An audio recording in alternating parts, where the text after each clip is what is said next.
अस्सलाम वालेकुम dear student. आज हम डिस्कस करेंगे chapter number 5 on the demand of our students की डिमांड पर, जिन्होंने हमें कहा है कि ख़ास तौर पर आप London dispersion forces, hydrogen bonding और डायपोल डायपोल इंट्रैक्शन के बारे में थोड़ा सा बताएं। तो आज हम डिस्कस करेंगे फाइनली इस टॉपिक को on demand of our student. देखिए जी, सबसे पहले तो आपको पता होना चाहिए कि लिक्विड्स क्या हैं और लिक्विड्स किस किस स्टेट में आते हैं आपके पास। पहली बात तो ये कि लिक्विड जो है एक स्टेट ऑफ मैटर है आपके पास, ठीक है, जिनका वॉल्यूम तो डेफिनेट होता है पर शेप डेफिनेट नहीं होती। अब वॉल्यूम डेफिनेट इसलिए होता है क्योंकि इसके मॉलिक्यूल थोड़े करीब करीब होते हैं as compare to the gas molecule. लेकिन शेप डेफिनेट क्यों नहीं होता? इसलिए क्योंकि इसमें थोड़े से एम्प्टी स्पेसेस होते हैं। एम्प्टी स्पेसेस होने की वजह से इनके मॉलिक्यूल जो होते हैं वो आपके पास एक दूसरे पर इजीली स्लाइड कर सकते हैं। इसलिए ये किसी भी कंटेनर, किसी भी ग्लास, किसी भी चीज़ का प्रॉपरली ईजीली जो है वो शेप ऑब्टेन कर सकते हैं, ठीक है।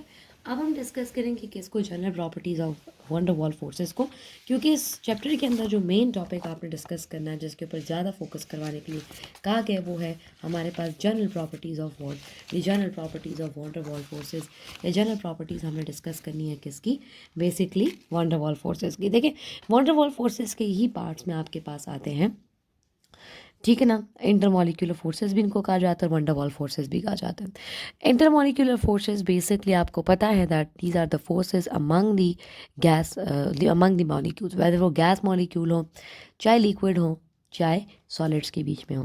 तो जो फोर्सेस मॉलिक्यूल के बीच में होंगी उन फोर्सेस को हम वंडर वॉल फोर्सेस कहते हैं। वैसे तो 5 टाइप्स ऑफ फोर्सेस हैं, लेकिन आपके कोर्स में सिर्फ और सिर्फ 3 हैं, जो कि कौन सी है? Dipole dipole, hydrogen bonding and London dispersion forces. चलिए अब हम डिस्कस करते हैं किसके बारे में। सबसे पहले बता दूं मैं आपको कि टाइप्स कौन कौन सी हैं और वंडर वॉल फोर्सेस कौन सी फोर्सेस हैं। वैसे तो ये फोर्सेस जो होती हैं ये शॉर्ट लिव्ड होती हैं और वीक होती हैं, क्योंकि ये मॉलिक्यूलर फोर्सेस हैं और ये उस वक्त तक ऑपरेट करती हैं जब मॉलिक्यूल एक दूसरे के करीब होते हैं। ये तब ऑपरेटिव होती है जब मॉलिक्यूल क्या होते हैं? क्लोज होते हैं। असल में ये फोर्सेस जो हैं वो मॉलिक्यूल्स को करीब भी लेकर आती हैं, और इन्हीं फोर्सेस की वजह से ये जो स्पेसिफिक फिजिकल प्रॉपर्टीज़ हैं, जैसे melting point, boiling point. Melting point तो खैर सॉलिड्स के लिए, और सॉलिड्स के मॉलिक्यूल तो बहुत करीब करीब होते हैं, लेकिन जैसे हीट ऑफ वेपराइजेशन, सब्लिमेशन और ये सब प्रॉपर्टीज़ जो है बेसिकली, सब्लिमेशन को भी हम इतना ज़्यादा इसमें डिस्कस नहीं करते। यानी melting point, boiling point, melting point को भी ना कहें, बॉइलिंग पॉइंट, वेपराइजेशन और सब्लिमेशन को भी आप इसको बस इतना ज़्यादा डिस्कस नहीं करते। ख़ास तौर पे ये फिज़िकल प्रॉपर्टीज़ जो आपको नज़र आती हैं, ठीक है ना, जैसे स्टेट वगैरह हो गई, ये सब चीज़ें जो हैं वो किसको डिस्कस कर, मतलब फिज़िकल प्रॉपर्टीज़ के लिए इन्वॉल्व होती है। फिर इसके बाद ये फोर्सेस जो हैं बेसिकली वीक इलेक्ट्रॉनिक इंटरेक्शन की वजह से होती है। वीक इलेक्ट्रॉनिक इंटरेक्शन, ये तो फोर्सेस इतनी स्ट्रांग नहीं होती जितनी कि इंट्रामॉलिक्यूल, जैसे कि आपके पास कोवेलेंट बॉन्ड, आयनिक बॉन्ड होते हैं, उनमें वीक इलेक्ट्रॉनिक इंटरेक्शन नहीं होती। लेकिन यहाँ पर वीक इंटर इलेक्ट्रॉनिक जो है वो इंटरेक्शन होने की वजह से, जिसकी वजह से इसके पास ये फोर्सेस जो होती है थोड़ी आपके पास जो है वीक है काफ़ी हद तक, किससे? इंट्रामॉलिक्यूलर फोर्सेस से। अब हम बात करेंगे टाइप्स ऑफ इंटरमॉलिक्यूलर फोर्सेस में कि कौन कौन सी टाइप्स हैं। हाइड्रोजन बॉन्डिंग है, डायपोल डायपोल इंटरेक्शन है, लंदन डिस्पर्जन फोर्सेस है, आयन डायपोल फोर्सेस हैं, and the fifth one D Y forces आपके पास आ जाते हैं। तो वन बाय वन एक को डिस्कस करेंगे। हाइड्रोजन बॉन्डिंग, डायपोल डायपोल और लंदन डिस्पर्जन फोर्सेज आपके स्मार्ट सिलेबस में हैं, बट जो फोर्सेज आप बात करते हो डी वाई फोर्सेज की, या आप बात करते हो डी वाई के अलावा आप बात करते हो आयन डायपोल फोर्सेज की, तो वो कौन सी फोर्सेज है? थोड़ा सा इसके बारे में मैं आपको बता दूँ कि जो आयन डायपोल फोर्सेज होती है ना, बेसिकली ये फोर्स ऑफ अट्रैक्शन है। जब एक आयन, ठीक है ना, एंड परमानेंट डायपोल जो है वो आपस में इंटरेक्ट करते हैं, यानी एक आयन, वो सोडियम आयन भी हो सकता है, क्लोराइड भी, और वो परमानेंट डायपोल जिसमें ऑलरेडी पोल्स मौजूद हों उनके साथ इंटरेक्ट करें। जैसे हम कहते हैं ना कि सोडियम क्लोराइड को जब आप पानी में डिज़ोल्व कर देते हैं, ठीक है ना, हम बताते हैं ना आपको कि जब आप सोडियम क्लोराइड को वाटर में डिज़ोल्व कर देते हो, तो सोडियम आयन जो होता है वो सोडियम आयन वाटर के ऑक्सीजन के साथ क्या करे? एसोसिएट हो जाए। तो इसको हम बेसिकली क्या कहते हैं? Ion dipole four. अब अगर क्लोराइड आयन है तो वाटर के हाइड्रोजन के साथ एसोसिएट हो जाए। अच्छा, दूसरा डी बाई फोर्सेस क्या है सेकंड नंबर पे?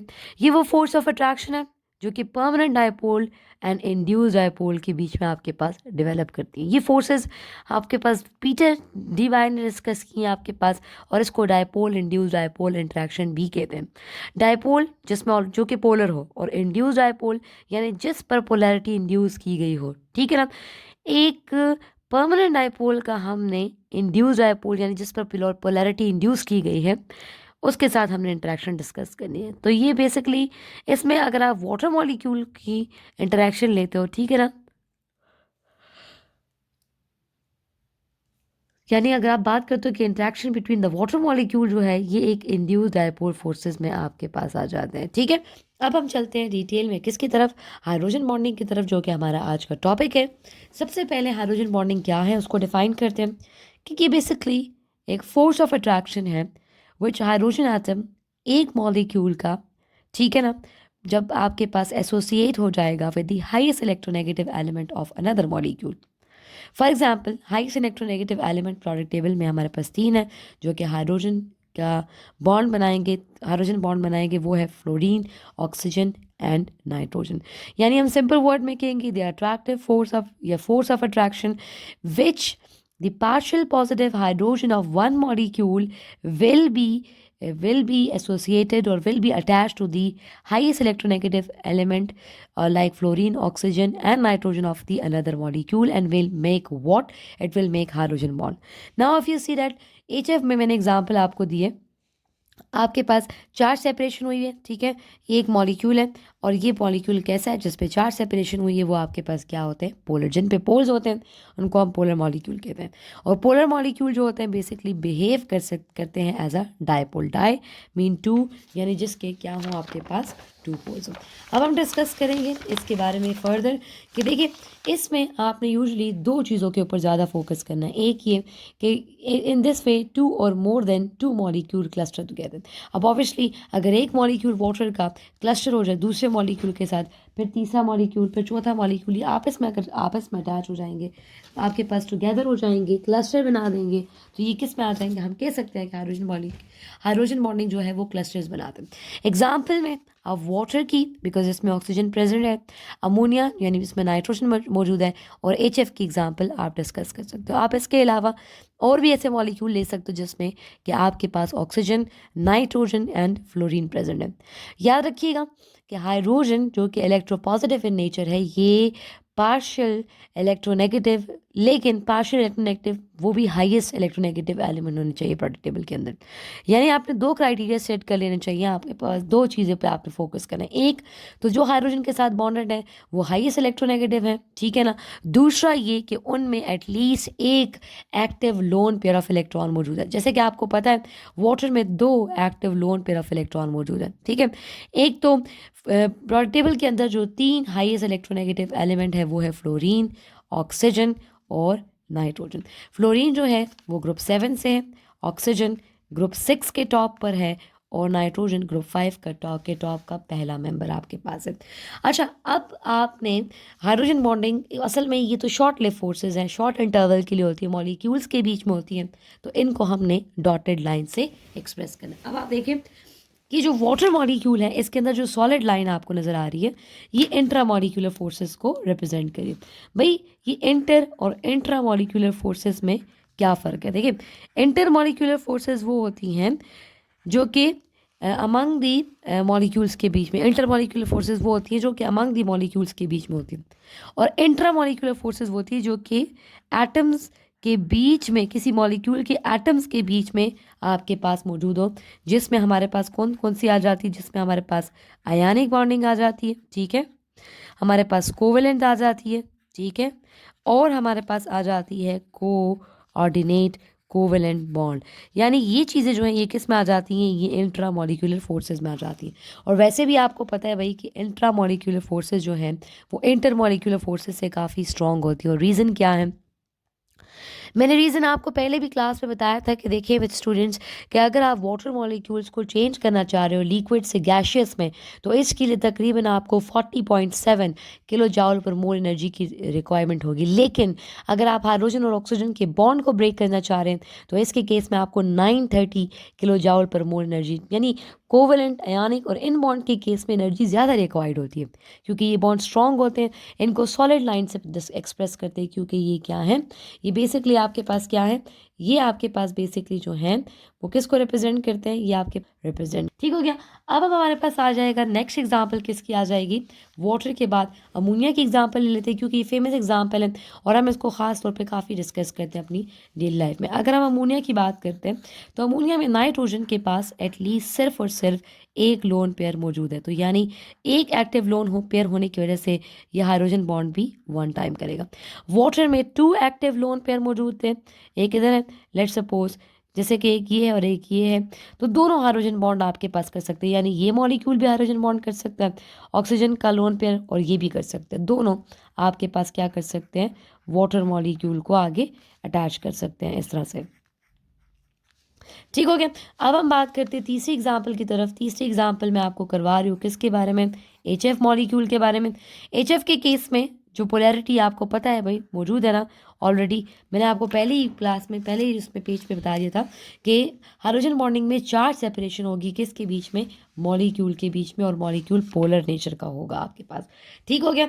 अब आपके पास किसके बारे में बात कर रहे हैं अब हम आपके पास बात करें कि सिर्फ और सिर्फ आपके पास ये रिक्वायरमेंट नहीं है कि भाई एक एक्टिव लोन पेयर हो, ये भी रिक्वायरमेंट है कि उसमें इलेक्ट्रोनेगेटिविटी हाईएस्ट इलेक्ट्रोनेगेटिव एलिमेंट भी मौजूद होना चाहिए। और हाईएस्ट इलेक्ट्रोनेगेटिव एलिमेंट स्टूडेंट आपके पास पीरियोडिक टेबल में फ्लोरीन, ऑक्सीजन और नाइट्रोजन है। फ्लोरीन की जो इलेक्ट्रोनेगेटिविटी है अकॉर्डिंग टू लिनस पॉलिंग वो 4 है, और ऑक्सीजन की 3.5 है, और नाइट्रोजन की 3 आपके पास है। तो highest electronegative element plus active lone pair आपके पास क्या बनाएंगे, प्लस फ्लोरीन, ऑक्सीजन और नाइट्रोजन अगर मौजूद हैं तो वो हाइड्रोजन बॉन्ड करेंगे। अब ये ज़रूरी नहीं है कि आप ये कहो कि सिर्फ वाटर, अमोनिया और HF ही हाइड्रोजन बॉन्ड कर सकते हैं आपके पास, इसके अलावा भी आपके पास मौजूद हैं जो कि हाइड्रोजन बॉन्ड आपके पास कर सकते हैं। ठीक है, अब आपके पास आ जाएंगे, ठीक है, फैक्टर्स जो हैं हमने उसके बारे में बात करनी है। ठीक है, पहले ही अगर हम बात करते हैं इनके फैक्टर्स के बारे में, फैक्टर्स से पहले अगर हम बात कर लेते हैं इनकी प्रॉपर्टीज़ के बारे में तो वो ज़्यादा बेहतर हो जाएगा। अगर हम बात करते हैं इनकी प्रॉपर्टीज़ के, तो स्टूडेंट अगर हम प्रॉपर्टीज़ की बात करते हैं तो प्रॉपर्टीज़ में कुछ चीज़ें आपके पास जो है वो बहुत इंपॉर्टेंट। तो डियर स्टूडेंट अगर हम प्रॉपर्टीज़ की बात करते हैं तो आपको पता है कि भाई हाइड्रोजन बॉन्डिंग जो है वो 20 टाइम्स वीकर है कोवेलेंट बॉन्डिंग से, यानी inter molecular forces intra molecular forces से वीक है। तो हम प्रूफ में ये भी बता सकते हैं। और 10 टाइम्स स्ट्रॉन्गर है डायपोल डायपोल इंटरेक्शन से आपके पास। ठीक है, कहते हैं कि डायपोल डायपोल इंटरेक्शन इस तरह होती है जितनी कि आप कहो कि 1% स्ट्रॉन्ग है या 1% है आपके पास, किसके कंपेयर में, आपके पास कोवेलेंट बॉन्ड के साथ अगर आप इसका, तो 1% स्ट्रॉन्ग है as compare to covalent bond, और ये 20 टाइम्स वीकर है किससे, कोवेलेंट बॉन्डिंग से। फिर ये आपको कहते हैं कि भाई जो हाइड्रोजन बॉन्डिंग है ये डायरेक्शनल इन नेचर है। भाई डायरेक्शनल क्यों कहा, ऐसा क्यों, डायरेक्शनल इसलिए कहा कि जहाँ पर लोन पेयर ऑफ इलेक्ट्रॉन मौजूद होते हैं स्टूडेंट्स, जहाँ पर लोन पेयर ऑफ इलेक्ट्रॉन्स मौजूद होते हैं वहीं पर जाकर आपके पास हाइड्रोजन क्या करता है, बॉन्ड करता है उस हाईएस्ट इलेक्ट्रोनेगेटिव एलिमेंट जैसे कि फ्लोरीन, ऑक्सीजन और नाइट्रोजन के साथ। कहते हैं एक प्रॉपर्टी ये है कि इसी प्रॉपर्टी की वजह से ये लॉन्ग चेन और नेटवर्क बनाते हैं मॉलिक्यूल के। इसके अलावा इनकी जो स्ट्रेंथ है वो डिपेंड करती है इनकी पोलैरिटी पर, इस पर डिपेंड नहीं करती कि भाई किस मॉलिक्यूल में कितने हाइड्रोजन प्रेजेंट है। अब अमोनिया में 3 हाइड्रोजन है और वाटर में 2 हाइड्रोजन है, इसका मतलब ये नहीं है कि अमोनिया की हाइड्रोजन बॉन्डिंग स्ट्रॉन्ग होगी आपके पास वाटर से। असल में जो मेन चीज़ आपके पास है वो ये है कि आपके पास जो हाईएस्ट इलेक्ट्रोनेगेटिव एलिमेंट है उसके पास लोन पेयर कितने मौजूद हैं। वाटर में 2 हाइड्रोजन है। अब 2 हाइड्रोजन है होने का मतलब ये नहीं है कि भाई 2 हाइड्रोजन का मतलब ये नहीं है कि 2 आपके पास हाइड्रोजन बॉन्ड बनाएंगे। और अमोनिया में 3 हाइड्रोजन और 1 लोन पेयर है, और 3 हाइड्रोजन होने का मतलब ये नहीं है कि भाई ये 3 आपके पास 3 टाइम्स जो है वो हाइड्रोजन बॉन्ड बनाते हैं। ठीक है, अब हम बात करते हैं कि भाई सिर्फ हाइड्रोजन बॉन्डिंग नहीं, स्ट्रेंथ डिपेंड करती है पोलैरिटी पर। ठीक है, not on the number of hydrogen atom present. फिर एक बार पॉइंट ये भी है कि जो बॉइलिंग पॉइंट है आपके पास मॉलिक्यूल का वो इसकी इंटर मॉलिक्यूलर फोर्सेस पर डिपेंड करते जो कि हाइड्रोजन बॉन्डिंग है और इंटर मॉलिक्यूलर फोर्स, यानी दोनों के पर डिपेंड करता है। अब हम बात करते हैं किसके बारे में, प्रूफ के बारे में, एविडेंस के बारे में बात करते हैं कि जिससे हम ये प्रूफ दे सके भाई हाइड्रोजन बॉन्डिंग होने से क्या फ़ायदे होते हैं हमारे पास? सबसे पहली बात ये है कि भई जो आपने ग्राफ लेना है किसका, बॉइलिंग पॉइंट का वर्सेस लेना है किसके साथ, मॉलिक्यूलर वेट या पीरियड के साथ लेना है। अब हाइड्राइड्स बेसिकली वो होते हैं जो इसमें कोई भी एलिमेंट हाइड्रोजन के साथ अगर अटैच हो, चाहे वो ग्रुप 4 का हो, 5 का हो, 6 का, 7 का, 1 का, 2 का, 3, उनको हम क्या कहते हैं, हाइड्राइड्स कहते हैं। यहाँ पर ख़ास तौर पर पहले आपको कहा गया है कि जो ग्रुप 4 के हाइड्राइड्स हैं, जैसे अगर मैं कहूँ कार्बन है, ग्रुप 4 में सिलिकॉन है आपके पास, जर्मीनियम है, टिन है और क्या है, पीबी लेड है। तो कहते हैं ये ग्रुप 4 के हाइड्राइड्स है, बेसिकली ये नॉन पोलर हाइड्राइड्स हैं। और जो नॉन पोलर मॉलिक्यूल्स होते हैं उनमें हाइड्रोजन बॉन्डिंग नहीं होती। उनमें कौन सी फोर्सेज ऑपरेट करती हैं, उनमें बेसिकली आपके पास फोर्सेज ऑपरेट करती हैं LDF। और LDF फोर्सेज क्या हैं, लंदन डिस्पर्जन फोर्सेज को बेसिकली आपके पास कहते हैं। तो कहते हैं जितना आप डाउन द ग्रुप जाते हैं बॉइलिंग पॉइंट उतना ही इंक्रीज करता है। क्यों इंक्रीज करता है, क्योंकि मॉलिक्यूलर साइज जो है वो आपके पास हाइड्राइड का इंक्रीज होना शुरू हो जाता है। अब यहाँ पर एक ग्राफ आपके साथ डिस्कस करना है। ग्राफ में कुछ इस तरह से है कि देखें, यहाँ पर हमने बॉइलिंग पॉइंट वाई एक्सेस पे ले लेना है और मॉलिक्यूलर वेट को हमने किस पे ले लेना है, एक्स एक्सेस पर ले लेना है। ठीक है, ठीक हो गया। बॉइलिंग पॉइंट को हमने एक्स एक्सेस पे ले वाई एक्सेस पे ले लिया और मॉलिक्यूलर वेट या पीरियड को हमने किस पे ले लेना है, एक्स। अब आप ये देख रहे हो कि ग्रुप 4 के केस में जो मेंबर आपके पास है वो कौन से हैं, कार्बन है, सिलिकॉन है, जर्मीनियम है, टिन है और क्या है, पीबी यानी लेड है। अब जैसे जैसे हाइड्राइड्स का मॉलिक्यूलर मास बढ़ेगा वैसे वैसे क्या होगा, बॉइलिंग पॉइंट भी बढ़ेगा। तो हम कह सकते हैं ना कि मॉलिक्यूलर वेट जो है वो डायरेक्टली रिलेटेड है किसके साथ, बॉइलिंग पॉइंट के साथ। क्यों, क्योंकि साइज भी इंक्रीज हो रहा है। क्या हो रहा है, साइज इंक्रीज हो रहा है। इस वजह से हमारे पास क्या हो रहा है, बॉइलिंग पॉइंट भी आपके पास इंक्रीज कर रहा है। ठीक है, लेकिन अगर हम कंपैरिजन करते हैं ग्रुप 5, ग्रुप 6 और 7 के हाइड्राइड के साथ, तो आप ये देख रहे हैं क्राइटेरिया तो ये था कि मॉलिक्यूलर वेट बढ़ेगा तो तब आपके पास बॉइलिंग पॉइंट क्या करेगा, इंक्रीज करेगा। लेकिन आप देख रहे हैं कि ग्रुप 5 का नाइट्रोजन, इसका बॉइलिंग पॉइंट ज़्यादा आ रहा है और फ्लोरीन का बॉइलिंग पॉइंट ज़्यादा आ रहा है और वाटर मॉलिक्यूल जिसमें मतलब जिसमें ऑक्सीजन मॉलिक्यूल प्रेजेंट है उनका भी बॉइलिंग पॉइंट ज़्यादा। और रीज़न क्या है, रीज़न बेसिकली आपके पास ये है कि इन तीनों में आपके पास फ्लोरीन है, ऑक्सीजन है और नाइट्रोजन प्रेजेंट है। और इन्हीं तीन एलिमेंट्स की वजह से ये मॉलिक्यूल की फॉर्म में एग्जिस्ट करते हैं। किस तरह की, हाइड्रोजन बॉन्डिंग करते हैं। तो जिनमें हाइड्रोजन बॉन्डिंग होती है उनका बॉइलिंग पॉइंट क्या होता है, ज़्यादा होता है। तो कीप इन माइंड कि जिनमें आपके पास अगर लंदन डिस्पर्जन फोर्सेस या पोल्स नहीं बने हुए तो उनके केस में क्या होगा, उनके केस में ऐसा होगा कि वो क्या करेंगे, मॉलिक्यूलर वेट पे डिपेंड करेंगे। लेकिन अगर ये हाइड्रोजन बॉन्ड कर रहे हैं जिसमें फ्लोरीन, ऑक्सीजन या नाइट्रोजन मॉलिक्यूल के अंदर प्रेजेंट है, तो वो अगर हाइड्रोजन बॉन्ड करते हैं तो फिर तब आपके पास बॉइलिंग पॉइंट क्या होता है, उसका ज़्यादा आएगा। ठीक है, नेक्स्ट चलते हैं आगे।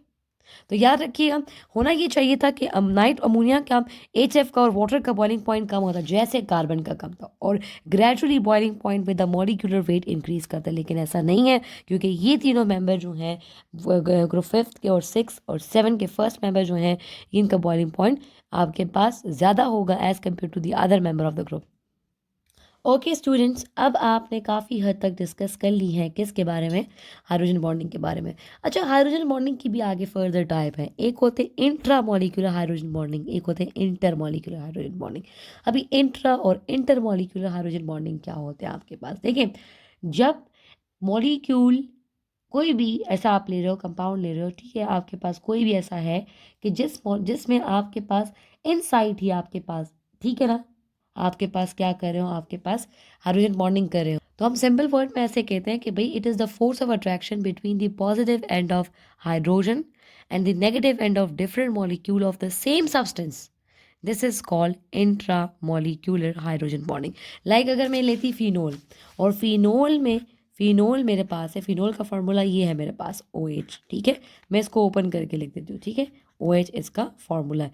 अगर मैं कहूँ फिनोल का ऑक्सीजन, यहाँ पे मेरे पास नाइट्रो ग्रुप अटैच है, नाइट्रो ग्रुप ये हो गया, ठीक है, फिनोल का ऑक्सीजन, ठीक है, सॉरी यहाँ से नहीं, फिनोल का ऑक्सीजन हाइड्रोजन के साथ अगर हाइड्रोजन बॉन्डिंग कराओ, किसके साथ, फिनोल का अगर हाइड्रोजन नाइट्रो ग्रुप के ऑक्सीजन के साथ अगर बॉन्डिंग करा तो इस तरह की हाइड्रोजन बॉन्डिंग क्या है, वो इंट्रा मॉलिक्यूलर हाइड्रोजन बॉन्डिंग है। ठीक है, मैंने आपको ये कहा है सिंपल में कि the attraction between the positive and the negative end of the, ठीक है ना, different molecule of the same substance, यानी डिफरेंट मॉलिक्यूल है, ये अलग मॉलिक्यूल है, ये अलग मॉलिक्यूल, लेकिन सब्सटेंस एक ही है, तो इस तरह की होगी वो इंट्रा मॉलिक्यूलर। और अगर डिफरेंट के बीच में होगी, जैसे वाटर मॉलिक्यूल और वाटर मॉलिक्यूल आपस में अगर रिलेटेड है थ्रू हाइड्रोजन बॉन्डिंग, तो ये इंटर मॉलिक्यूलर हाइड्रोजन बॉन्डिंग में भी आपके पास आते हैं। ठीक है, अच्छा, वो तो इसकी टाइप्स होंगी, ठीक है, किसकी बॉन्ड की बेसिस के ऊपर। अब हम आप बात करते हैं किसकी, इनकी एप्लीकेशंस की तरफ चलते हैं।